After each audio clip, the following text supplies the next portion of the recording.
we all have fears with money. There's so many fears with money, but if you could put just one thing on the table of what scares you about money or even used to scare you and doesn't scare you anymore. I would say it's that money would change me and that I would become less empathetic, that it would become the more important thing in my life.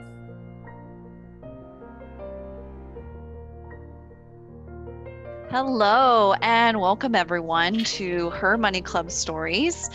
For those of you who don't know me, my name is Raechelle Minney, the founder of Her Money Club and Financial Fitness Unleashed. And today we have an amazing story to share with Ana. And for those of you who haven't heard these stories before, my intention for these discussions is really to collect women's stories around how they've overcome various challenges in their life and also part of their money story. So in the Money Club, we talk a lot about aligning our money strategy with our life purpose and creating a thriving life from that process. So the journeys that we're going to go on, the stories that we're going to share are a collection of those different pieces along the way. Everyone's journey is different, and I want us to all have the intention of expanding into more possibility with money, with our purpose, and to really feel like we are thriving in life. So today, as I mentioned, we have Ana with us, and she is going to share more of her money story. Ana, would you just share with everyone who you are, where you're from, and what you are up to in the world?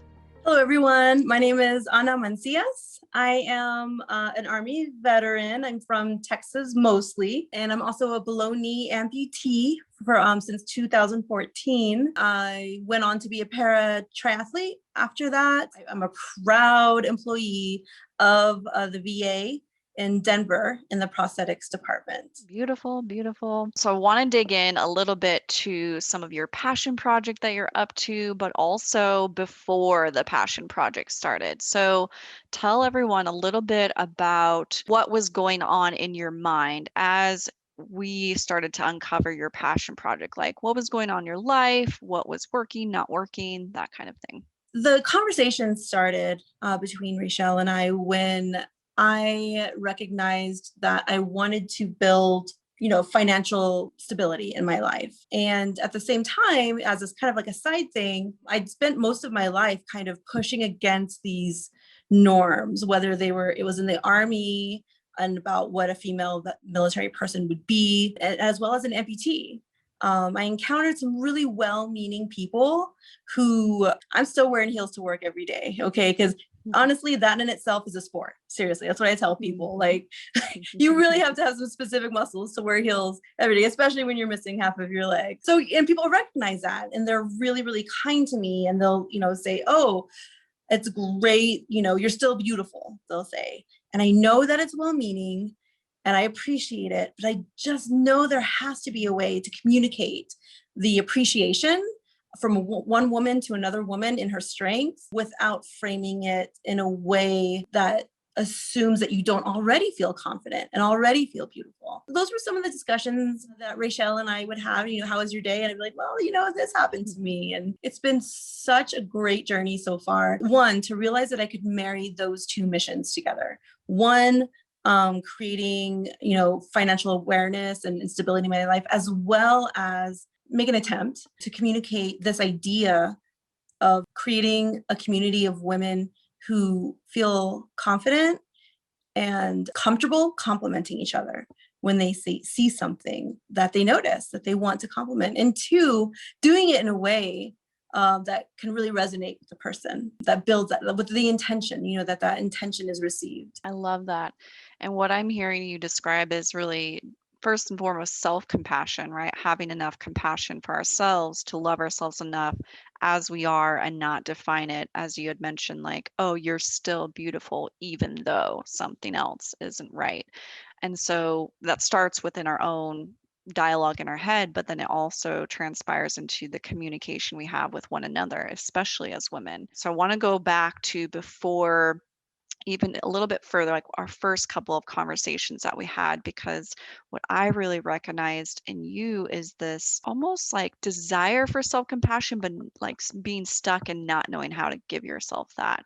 Does that resonate with you at all? Do you remember what that felt like, and how did you kind of move yourself into that self-compassion? Absolutely. It was such a paradox, coming from a para-triathlete world, picking out my Paralympic uniform at one point, but being completely disabled, like feeling very enabled despite my physical disability, feeling very capable, but feeling completely incapable in the kind of financial world and understanding and feeling confident to make decisions, to make my own decisions, and that they would be the right decision. I struggled with that a lot when we first met, was to recognize that I do know what's best for me, and that if I trust myself, that those opportunities will come to fruition. And I have seen that. It's been this incremental process where, like you said, it started off with you kind of telling me, hey, Ana, if you're open, this will happen. And I have to put it in the context of my world, which is, wait, you're right. When I was in basic training, I didn't know I had physical capabilities, but no one else was trying. So what do I have to lose? And I found out that I excelled in physical, but only because I gave myself that opportunity and I pushed myself to do it. And then again, in doubting myself in these big decisions, is this the right thing? Paratriathlon, again, that was just something I wasn't sure about. The opportunity was there. I did it. And I learned so much from it. Do I want to do that forever? No. I am, for both experiences, the Army and paratriathlon, I succeeded where I did not think I would. And I gained so many skills along the way, like life skills, which have translated, I've been able to draw from those skills to apply in these situations. So yeah, I mean, it was such, like I said, it was such a paradox, and feeling very confident and wearing my prosthetic leg to work every day and not caring, but ask me, to, put $100 in my savings account. I'm just like, whoa, I don't know. Yeah, so I wanted to bring up like the skills that translate over, because I think we all sometimes neglect like all the skills we've accumulated up until this point, and we go on this new endeavor and we feel helpless, or like we can't, or we don't have the right skills, but yet our entire lives have led up to this moment for a reason. So can you specifically define like even two or three different skills or things that you've learned from the past that are now translating into what you were doing with building a community, with building out a brand? Well, I mentioned one already, which is being open to opportunity. And that was one of the first ones that I learned, and the one that has been very consistent throughout my life, which is, even if I don't know if I can do it or I feel like I'm going to fail, the fact of the matter is nobody else knows what they're doing either. And Mhm. just by the mere fact of putting myself out there and being willing to learn rather than trying to pretend like I already know what I'm doing, allowed opportunities for success, and being recognized for that success, like doing things that everyone else is just too scared to do. That's been consistent throughout my life, especially in the Army and from that point on. Another one is it's a little bit different. And it's that I love aesthetics, right? I love clothes, I love decor, I love art and all of its forms. I remember when I first started to, I got my first place and I was trying to decorate it. I defined everything. Like, it has to be this color or this color. And I wouldn't buy anything that wasn't that color, even though I would find things that I loved and I would not buy them. I was like, it doesn't fit this frame. My vision never came to fruition. I never got, fun stuff in my place. And finally I just gave up. I was like, I'm just going to buy stuff I like. And as it turns out, if you like it, if you are drawn to it, it automatically fits in your picture, because you are the guiding force. You are what ties it together. If you're consistent, then the choices that you make will support, will build and support that final vision. And then I guess another skill that I learned, I know I've talked about a few with you there. I've had some pretty profound, I feel like, realizations in our time together, but I can't remember any off the top of my head. Yeah, I was thinking back, there were a few moments of just realizing how much potential there was to expand your vision, but in like small little increments. Like we talked about like the kiosks or like the sidewalk shops. So maybe talk a little bit about how that is. It wasn't like initially your vision, but like that unfolding allowed you to see like more possibility. I think what you're talking about is how uncomfortable I was with the idea. I didn't immediately, when Raechelle and I start talking, she's like, well, what about, marrying these two ideas? I'm like, nope, not doing it.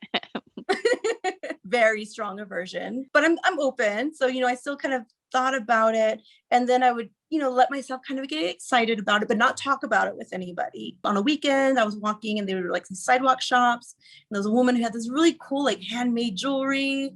And she told me how she just kind of like, very similar to my journey. She just kind of did it. Her friends told her, maybe you should sell this. She was like, no. But then here she is sitting right in front of me, doing what she loves with these very strong, supportive messages attached to it.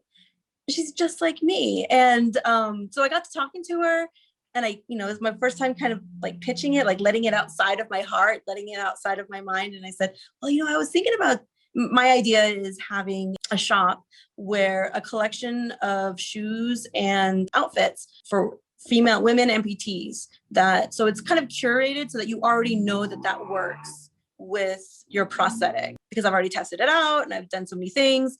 But then also just for women in general who like an expanded idea of beauty, and confidence, and the confidence that comes from that. So anyway, I pitched this to her. I just tell her about it. She goes, that is amazing. You should sign up for this shop. Also, I'm part of all these disability groups, and I know the women in my groups would really love to hear about that. It's a common conversation that we're having. And that in essence is what I'm trying to cultivate, are those conversations that we're having with each other. We're not always sharing, they're in these silos.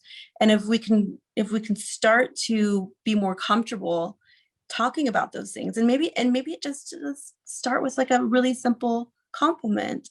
But I think it opens the doors to share that only women have. I know for one, I would benefit immensely from that.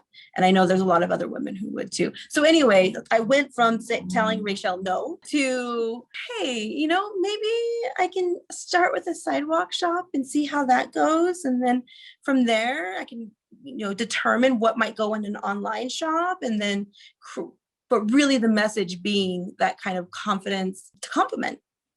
Mm-hmm. And to share, like sharing that part of your journey. And even in our discussions, like, it could start with stickers. It could start with something so tiny and so like seemingly insignificant, but it just builds, from there. And it's doing exactly what your impact is, right? Which is sharing the journey, which is sharing and communicating in a larger sense your vision, and how that could look is going to continue to ebb and flow and change. So I love all of that. And I hear you all the time. I was up in the mountains this weekend. I'm going into these little shops, these little mountain shops. And immediately my friend was like, ooh, I want that sticker. Like the shop had the sticker. And it was a great logo. And, because I'm always looking at it, I'm always have Raechelle in the back of my mind. I was like, that's what she's talking about. You don't have to sell the item. It's the idea, and it's being open. As the person who wants to cultivate that, it's being open to that idea. And it comes in increments, right? Like at first I was like, no, Raechelle. And then I talked to someone, and then with each realization that, wait, the universe is responding to this. I see elements of this actually happening. I open up a little bit more and a little bit more, and I see a little bit more. I see a little bit more as time goes on. See a little bit more opportunity. Like I see the opportunities more and more. Yeah. And that happens typically when you're sharing and when you are truly being open to that narrative. So that's beautiful. I want to shift gears a little bit and talk about things that scare you about money. So this is always a fun one because we all have fears with money. There's so many fears with money, but if you could put just one thing on the table of what scares you about money, or even used to scare you and doesn't scare you anymore. I would say it's that money would change me, and that I would become less empathetic, that it would become more important thing in my life. That's what I'm scared of the most. And it's taken some time, and I don't think I'm quite there, completely there yet, but I'm starting to realize that it's not necessarily an exchange, a value of money exchange. It's also like a power exchange. So I can, commit my power to this vision that I have of contributing to a better world. And that would relieve my anxiety about money controlling me. I'm still controlling the money, as well as having fun with it. The same way that I do like with triathlon, right? Like I know I don't think I'm gonna be good at this, but let me try it. Let me see. And then there's a few failures, but in paratriathlon, those huge gains. I made my first time, my first kind of like competition time. I didn't think I was. I honestly, and nobody else thought I would either. And I made it well into that time. So I know that if I give myself the permission, I'm going to be okay. The fact is I'm going to be okay. For every small loss, there will be a big gain. What I'm hearing you describe is when you focus on the impact, when you sit in the love and the joy and the passion of the impact you're creating, what's really happening, even energetically, is as a subsidiary of that, money flows through.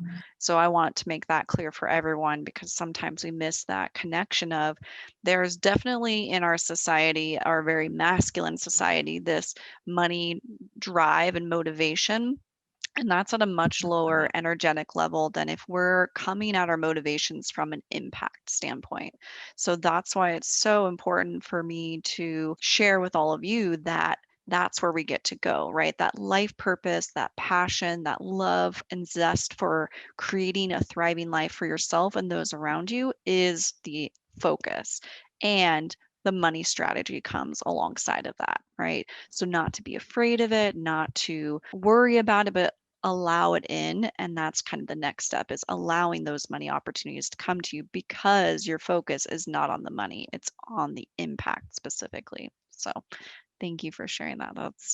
I know that resonates with a lot of people in our community. With that, I want to talk about what projects you're working on now and what would you like others to know about those projects? Is there anything that you would want support on? Definitely. I'm in the building stages of my vision of my passion project. I do have connections with some of the female amputee communities. I would like to hear more stories. I would like to be the bridge. I would like to be the bridge in those conversations between people who have this love and appreciation in their heart and are just not quite sure how to express it in the right way. And so then they don't for fear of doing the wrong thing or whatnot.